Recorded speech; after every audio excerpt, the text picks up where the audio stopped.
Hey guys, welcome back to the National HSFB.com National Prominent Coaching Series. As you guys expected by now, we are bringing you the best and brightest coaches all across the country. And tonight is no different. We have a treat for you tonight. Live from DeSoto, Texas, is Claude Mathis, the head coach for the DeSoto High School football team. So, Coach Mathis, welcome to the program. And we are thrilled to have you here, sir. Well, Larry and Joe, I'm thrilled to be on here tonight. Really is a privilege to be on here because of you guys and what you guys do across the nation. I should say the United States for sure. And Joe has finally had a chance to meet you. And I know we've been on the phone a lot, but it's a chance to finally meet you, man, and put a name with a face. So, guys, I appreciate you guys allowing me to be on here tonight. Absolutely. Joe, you're going to lead us off with the first question, so fire away. All right, Coach. And thanks for bringing that up, Coach. And we're going to talk about why you and I have been on the phone so much lately, okay? Sure. Before we get started, I have to get in the mood because you're the first Texas coach we've ever interviewed. Look at that. So, all right, Coach, he went Lee Corso on you. I'm ready now. So, Coach, we have posters from all over America. We told them you'd be on tonight, so we're going to take some of their questions and relay them to you. Most of them are Texas high school football fans. So Let's start with the first one. Please educate us on the unknown young talent coming up this year on varsity you expect to contribute in a major way this season. Oh wow, man! I got some dudes going to be incoming freshmen. I think that's what everybody wanted to see when it's come to the unknown. You have we call him Tiger Rigdon is one of our running backs that's going to be a dude this year. He already has about 5 or 6 offers from BCS schools. And he's a special treat. He's a running back. He's under my categories right there. I play running back as well. But this young man is very, very special. I expect him to do some great things on the offensive side of the ball. And the crazy thing about it is he can play defense as well. But we're going to use him as running backs. We use him as slot. He's as gifted as they come at that age right now. And so I'm fired up to have him on our squad right now and looking forward to what he can bring to the table because he's that kind of player. Dalen Singleton is another one of our guys right now. He's running track. He's a wide receiver. He is a dude. He already running a 21.5. 21.5, 21.6 right now in the 200. And he's splitting the low 20 point in the 4x2. But he's going to bring a lot to our wide receiver class this year when it comes to guys that are going to be on the field and be able to play for us. Young guy, very explosive, very fast, just a baller. He also can play defense as well. But those two, along with Kiki, which is an outside linebacker in that class, and Marshall, which is a defensive lineman in that class, as well as Camden Mathis, those guys are going to have a chance to play this year on varsity. But I think Marshall and those other two are going to and Kiki's going to make an immediate impact right away. So I'm fired up about those young guys right there. There's some more as well, but we're just that talented right now and have a lot of kids right now. Coach, you just made an incredible statement to me. You said we're just that talented right now, but I'm going to remind you, DeSoto High School has been very talented for a very long time. You guys have had, 21 players in the NFL, 11 players drafted in the NFL since the year 2000. So it's not just right now. You guys have had a history of producing high-quality athletes, specifically headed to the NFL. What's your secret? Well, we call ourselves DeSoto U, and it's just because of, the University of Miami used to put out a lot of guys, and they still do, in the NFL, and we put a lot of guys out in college. But the good thing about us, we're putting them out in college, and we're also putting them out in the NFL. It's the tradition that's been really set here. The bar is really high here at DeSoto when it comes to our student athletes and them going to the next level, not just college, but the NFL as well. So I think this year we have either 4 or 5 guys in the draft this year alone, and we're fired up about right now that's going to have a chance to get drafted. So I think our secret is I guess it may be in the water. I don't know. Just know that the tradition is great here. And I think as long as our tradition continues and we have guys out in the NFL that's representing our school the way they are, we're going to continue to get schools that want to come to DeSoto and have a great education as well. Gotcha. Okay. Hey, Coach, the second question from a poster I want to let Larry know. I don't even think Larry knows this, but Larry, Coach and I have been speaking a lot lately, going back several months now. Yeah. He's bringing in probably one of the most high-profile out-of-state teams this season in St. Francis out of Baltimore. Wow. They're playing on Saturday, September 3rd in a doubleheader along with Duncanville. One of the questions now that relates to that is, Coach, from our poster, Wilkinson. He's a great guy, another Texan. Why did you choose an out-of-state team to fill your pre-district schedule? We have a hard time filling games and finding games. And, sometimes we have to go out of state. I mean, and I love competition. I love putting our kids on the national scene, and, playing a team like that is putting us on the national scene again. But at the same time, it's hard to find games. And so sometimes you have to go out of state. And we're very fortunate to find a team that is as good as they are to play them, but actually be on the national scene and come out and play in the state of Texas. But it's also great competition. And the thing about it is we don't back down from anybody. We love competition, and our kids love competition. And it does nothing but make us better. And it's very fortunate that we have a great team like we're about to play right now. But at the same time, we had a hard time finding games and filling our schedule. Well, let me remind everybody out there, I think I'm correct in this, but is the last out-of-state opponent DeSoto played IMG? I wasn't here. I know you weren't, but I'm pretty sure, if my memory serves me You're correct, right. I think the last time you played an out-of-state team was IMG. So that means the last two teams you played are probably two of the best in America. So kudos to what you're doing. And, obviously I started this company 7 years ago because there were a few schools in my neighborhood of northern New Jersey, Don Bosco, Bergen Catholic, who were having a hard time fielding a schedule because they were doing so well. Publics didn't want to play them anymore, whatever. And now 7 years later, we do this. What we do for you, we do for 300 other schools. So I'm glad it serves a need. I'm glad you're taking advantage of our services. That, my friend, is going to be if not the number one game in all of high school football, got to be top two. Well, we got our work cut out. Tell me about it. We definitely got our work cut out, and they're very good. Great coach. They're coached well. I think they finished the rankings of Max Preps last year, number 7 in the nation. So I know they are a very coached well group and a very smart group, and are coming and traveling around Texas. So they're not coming down here for nothing. They're very good, and we respect them. That's cool. Coach, Joe just asked you a question about your pre-district schedule. I'm going to ask you, I'm going to zero in and talk about your district.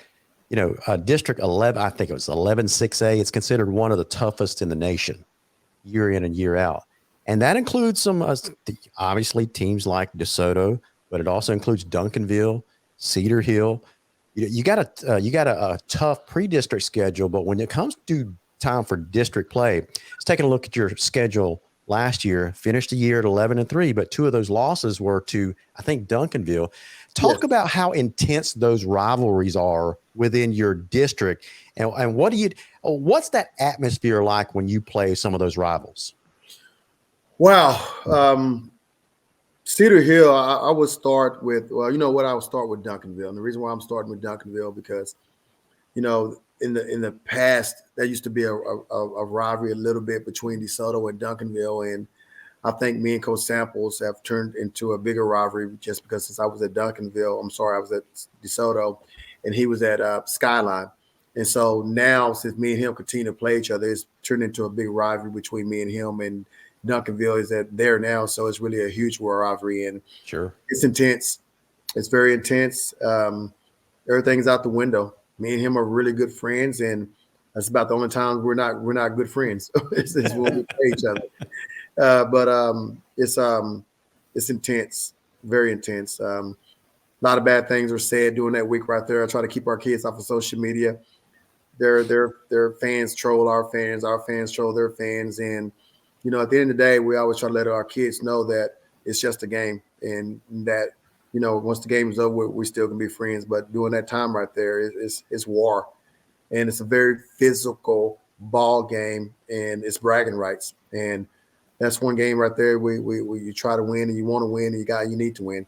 Now Cedar Hill, you can get fired. That game, you can't lose Cedar Hill. Bottom line is you can't lose the city. We lost the last 2 years, and I finally got back this year, and we beat them this year, and we expect to continue to beat them. It's a big time tradition. It's the Battle of Beltline because we're separated by Beltline, so it's intense. It's bragging rights for a whole year. The town has bragging rights. The fans, it's an unbelievable atmosphere. It's crazy. A lot of trash talking, but man, that's real. That game right there is real, and it's a lot of things that they've started to have pregame battles and wars, and it's just stuff that shouldn't happen, but it happens because it's a rivalry. It's Miami against FSU. That's how intense that game is right there, and we can't stand them, and they can't stand us. I love it, Coach. That's awesome. We get along.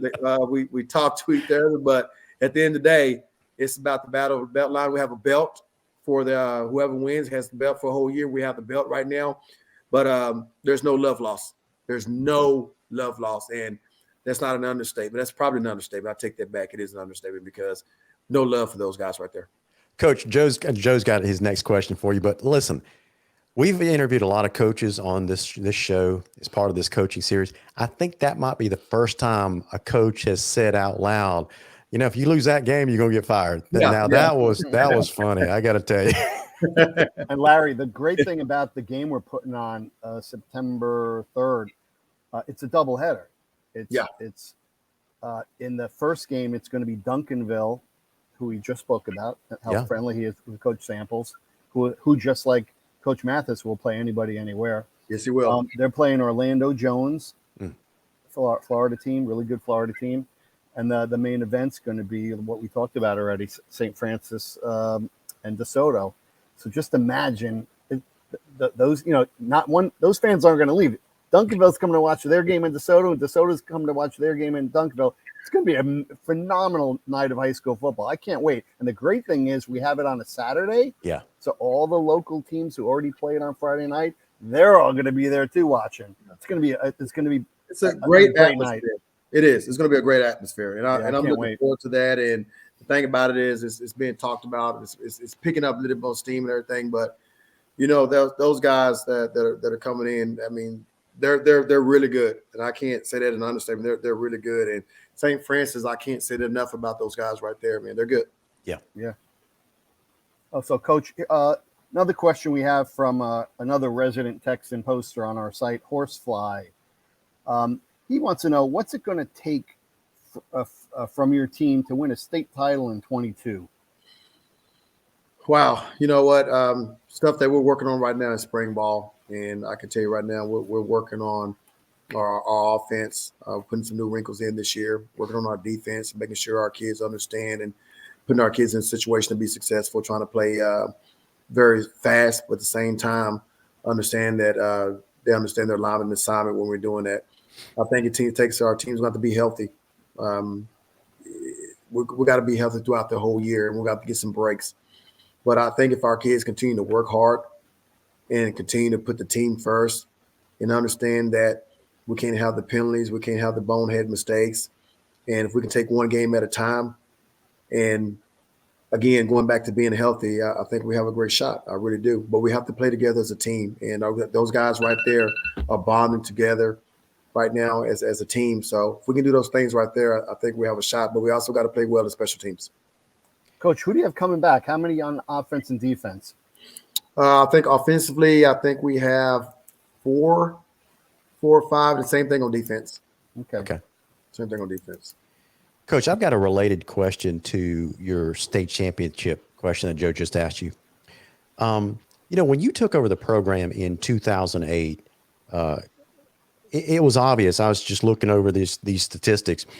Every single year, when you took over that first program that first year, you were ranked number 85 in the state, 601 nationally. By the time you left in 2014, you had the program ranked number 4 in the state, 22 nationally. Then you left a little while, went to join SMU's staff. You came back in 2018. You took over a program the previous year. Again, they were ranked 300 nationally. But over the 4 years since you've been back, you've gone from 282 nationally all the way up to 63 and number 12 in the state. So obviously, in 2 different stints with DeSoto, it looks like you're well aware of what you're doing. Yeah, it looks like you put a program in place. You're getting results. Let me ask you a theoretical question. When a coach takes over a program and it looks like you're building back up, how long do fans need to expect before they get real concrete results, before they can expect a title contender? Well, it's building programs is difficult. It usually takes 3 to 4 years, and we've put a lot of tradition and culture and changing it here when I first got here, and the expectations are very high, and I put the expectations that high. I mean, that's the bar we set. I set that bar, and that's where we want to be at. We don't want to be below that bar right there. I know one time I think it was 12 or 13 or somewhere in there. We was ranked number 1 in the nation 2 years in a row. Mm-hmm. And, we were trying to climb that mountain and win the national championship as well as win the state championship. I think 3 years. I think you got to give a coach at least somewhere 3 to 4 years. But if you're at DeSoto, you don't have that time now. Yeah. You don't, because the bar is set right now. So you got to get it done now. But any other time, any other school, I would say 3 to 4 years except DeSoto. DeSoto expectations is to win a state championship every single year. And that's the expectations we're going to continue to have. And as long as I'm the head coach, we're going to continue to have there and hopefully have a chance every year. So I think this year we have another shot to win that and accomplish that goal. It's hard to do. It's hard to win a national title as well. But at the same time, I just think that our kids are working hard right now and continuing to work hard, and we have a chance to do that. But it's not easy. So to answer your question, probably about 3 years for sure. Yeah. Joe, let me ask the coach kind of a fun follow-up question. Just indulge me, Coach, if you will. I'm going to give you a hypothetical, okay? Got it. Let's say next season you had 2 things that happened. What if you lost to Cedar Hill, but you won a state title the same year? Is your fan base happy? Yes, but they still remind you that they lost to Cedar Hill. And the reason why Cedar Hill fans make sure they remind you of that right there. But they'll take a title. I guarantee you, our guys will take a title. We'll take a title in a heartbeat. And you just win those things. But the perfect title was to go 16-0 and beat the hell out of Cedar Hill. And win a state championship. I'll take that one right there better than anything. And Coach, I got to admit, you were one of the funnest interviews we've had this year. And Coach, if you beat St. Francis and run the table, you're going to finish number 1. No questions asked. Well, I can tell you we have a difficult schedule. Duncanville is a really good ball club, and St. Francis is a really good ball club. And those 2 teams right there are got our hands full. I can tell you that. Our whole preseason, we have our hands full. But speaking of just those 2 right there, because our district is really hard. I mean, you have I know we mentioned that a little bit. You still have Cedar Hill in our district. You have Waxahachie that's gotten better in our district, but still another stepchild. But anyway, you have Skyline that's in our district right now. The Mansfield schools are really good. So we respect a lot of our opponents, and you can't overlook anybody because you can get beat any given night, and that's what's so fun about our district, man. You got to bring it every single night, or you get beat. Mm-hmm. Yeah, Coach. I've had this conversation with many coaches in the past. A lot of coaches like to play these really high-end out-of-state games early because playing such a great team, it's going to be a tough game. Win or lose, some flaws will be exposed. So by watching the film, adjusting, fixing what you saw in film, you can go on and win the state. A good example is several years ago, Bergen Catholic from up in here in New Jersey went to Mater Day and lost 62-14. But that game proved to them versus an elite team, this is where our deficiencies are. They plugged everything, they adjusted, and they went on and won the state, 10 straight state champs.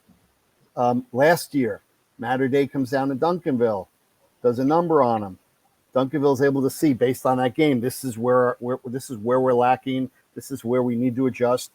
They all look how well they did after playing that first game. They lost 45-3, and boom, it's like every game up until like the Final Four was a JV game to them. They just dominated. So that's why I always recommend these games early on.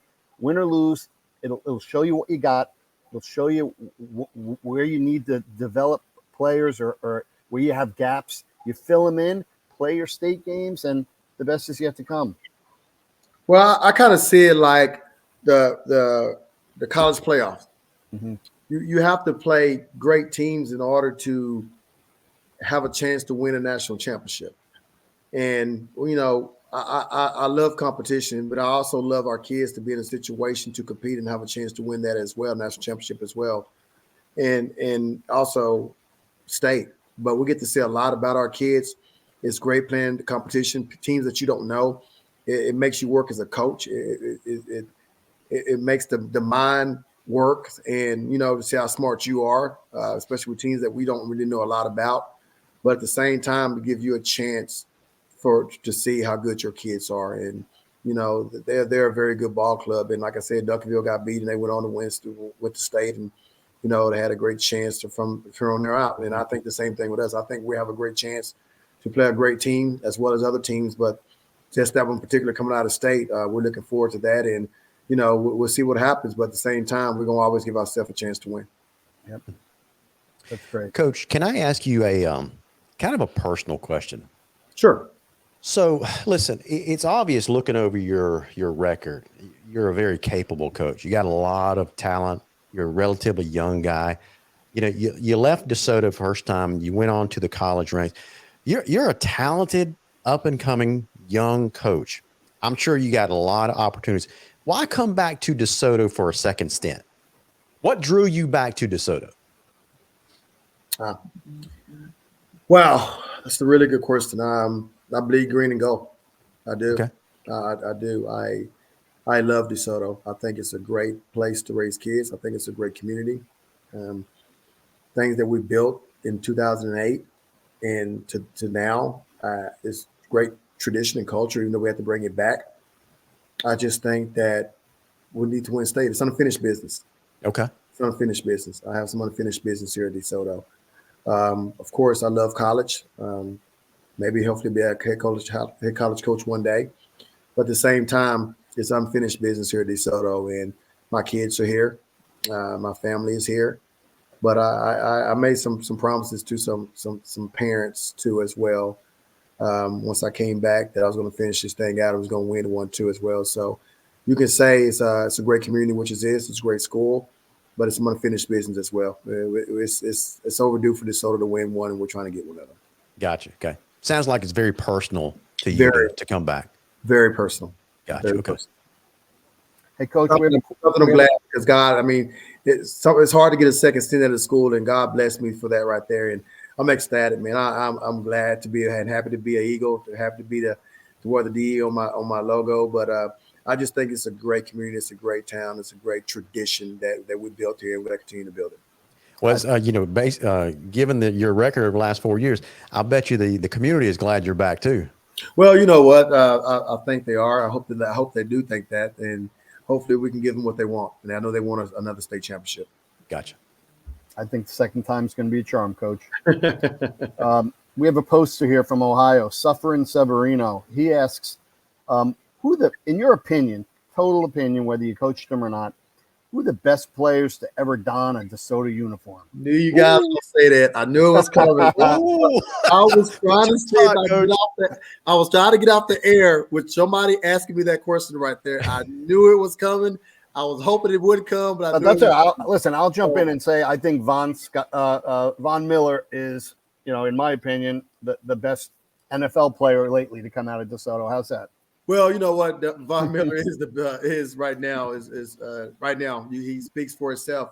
You can't argue with 2 Super Bowl rings. You just can't argue with him, and you can't argue with him being MVP of the Super Bowl. You just can't argue with that right there. Right. But we have some great players from DeSoto that has played in the NFL, that has played in the NFL right now. LaVisca's there, James Prochet is there, as numerous players are there right now in the NFL. That's just a little to say that we're very blessed to have a bunch of our players that have played at DeSoto in the NFL. Now, I didn't coach Vaughn. I missed him by a year. You had Cyrus Gray, they played in there. Tony Jarrett, those guys have all played there. But I missed those guys right there. I missed them by a year, and wished I would have had the chance to coach those guys. Now, the best player that I've coached here at DeSoto, it's tough, man. That's tough. He's going to probably have to say Dontre Wilson and Desmond White. those two guys right there. And I've coached a bunch, guys. I really have, and that's hard. But I think a lot of people will agree with me on those two guys right there, and a lot more from theirs too. But man, those were some special players, as well as we had a bunch of special players that I've coached, and kudos goes out to all of them. Coach, how often do you talk to your current players about, these guys that go off to the NFL? Do you tell them, or do you, I guess, ingrain it in them if they work hard enough, buy into your system that could be you one day? Or do you play that up at all, or how do you do that? Well, we talk about it, but we don't really have to talk about them because the results are out there. We have our guys that are in the NFL, the guys who come back around a lot that play. Our ex-players come through all the time and talk to our kids, and we welcome them with open arms to come back and talk to our kids. So we really don't have to talk about it a lot. It's the expectations. It's the tradition. It's the culture that we have here at DeSoto, that, you have a chance to go get a great education, but at the same time, you have a chance to go play at the collegiate level and get your degree, and as well as go to the NFL. So it's the culture and tradition that holds hard. But, man, we just can't think of our ex-players that come back and talk to our kids about that as well, and then performing and then going out there and doing it on the field to let them guys know that you can do it. And that's what it's all about. Cool. Hey, Coach, I saw in your resume that you also, I don't know if you're still doing it now, but at one time you were the head coach at DeSoto and the track coach. Tell me what your philosophy, obviously, on multi players playing multiple sports. Well, I can tell you right now, our 4x2 track team is running in regionals on this Friday and Saturday, and I coach the 4x2. So I'm still coaching track, and I love it. Thank God that Coach Babineau gives me the opportunity to coach with him. And, it's football and track go hand in hand. And I believe that. I think it goes hand in hand. And the reason why I say that is because you have to be mentally tough on both. Football, you still have to be quick, still have to be fast. You still have to have fast twitch. And that all carries over to the track. Track makes you faster if you know what you're doing. You know how to teach it. And it teaches you how to run. A lot of guys don't know how to run and how to finish. And that's what track brings to the table. So football and track goes hand in hand. And I believe it. All my kids run track. They don't have a choice. You're going to do it all season. You may not go run in the track meet, but you're going to go to track practice and learn how to run, and you're going to become faster. So our guys don't have a choice. And trust me, it's been on display this year. And for instance, I'll give my son Cayman. Cayman has gotten so much faster because of track right now. It's not even funny. And as well as other kids, Jaden Miller-Jones is another kid that has gotten faster because of track. And I can go on, but it has really helped our program out. And we believe in track, and we also have a chance to win state in track pretty much every year as well. So I believe in track and football. They go hand in hand. Coach, along those lines, we've established already that you've got just, you got athletes just pouring out of the cupboards everywhere. Do you ever take your best athletes and just let them play both sides of the ball, or do you just let them specialize in offense versus defense, or do you have players that go both ways? Yes, actually, the year beat Southlake, our players went both ways. It was huge because Dontre Wilson played at free safety. I had two of my receivers play corner and on the slots as another nickel back that game right there. And we were just talking about that today, about some of our guys this year may have to go both ways because you want your best players on the field at the same time. Like I said before, We're blessed this year. We have some guys that can play both ways right now. That's no lie. We're very blessed right now. And at the same time, if we need them, they will. I try to keep them on offense. I try to keep them on defense as much as possible, and really don't do that unless we have to, unless we have those special kind of kids that we can do it with. I feel that we have those special kind of kids that we can do it with and we can get accomplished. But I like just keep them on both sides. I mean, one on one side of the ball and the other. But at the same time, when you have the special kids like we do and we have coming up, you can do that. And so I will do it. Gotcha. Okay. Joe, I've got one more question left. I'm not sure what you got. No, go for it. Okay. Coach, this is kind of a generic question, but, a lot of our audience is interested in me asking you this question is, the spread offensive scheme is just about is that what you wrote? What's your offensive scheme of choice? If you had the athletes year after year, what do you like to run, or do you shape your offensive scheme to match your quarterback, or how do you like to do it? Well, in order to keep kids at DeSoto and kids wanting to come to DeSoto, I'm not going to run the wing tee. I'm not going to Okay. do the wishbone. So I want to keep kids coming to DeSoto. So no, we're spread. I love the spread. I think it just gives us a chance to put our athletes in space and make plays. And we love to run the tempo as well. And I just think that's an advantage of us because we love to be in shape and we love for you to tap out. So we love the spread offense, but at the same time, we got to meet the needs of our kids.